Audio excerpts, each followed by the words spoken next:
I don't know. Papa wants you here for dinner tonight. Mukhang may pasabog na naman. Pumunta ka na. At para maisip na yung Papa that we are supporting him at nang mapalaya sa yung babaeng yan. I'm not going, Ma. Ayoko na. Pagod na akong makipaglaro kay Lolo. Come on, Allison. Ngayon ka pa susuko. Konti na lang, oh. Malapit na. Mapapaalis na natin si Luisa. Wake up, Ma.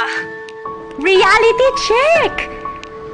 Lolo will never let go of that woman kahit ano pang sabihin natin, kaya ayoko nang mag-aksaya ng oras sa kanila. I don't like. You know, Papa, I tried to convince Allison pero ayaw sumama. Nagpapakabisi sa trabaho eh. What is this all about, Papa, that you want us all here? Ano ba yung ipapasabog mo? Luisa,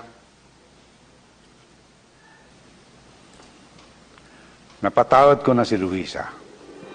And I'm hoping that we can be a family again, just like before. What? What are you saying?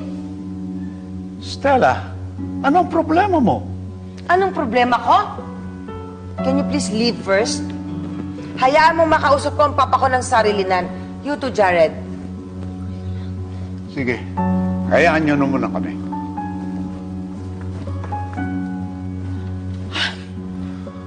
Papa, ganun-ganun na lang?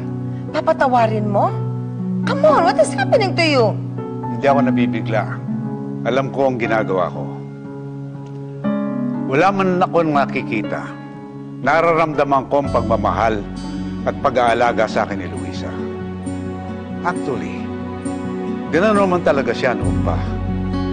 So inalam ko talaga kung anong totoo. I talked to Mark. At siya mismo ang nagsabi sa akin na tinanggihan siya ni Luisa. And you believe that? Papa, hindi mo man lang ba naisip na niloloko ka ng dalawang ito? Nagkakampihan si Mark at si Luisa para hututan ka. Para kapag namatay ka, mapupunta sa kanila lahat ang kayamanan mo.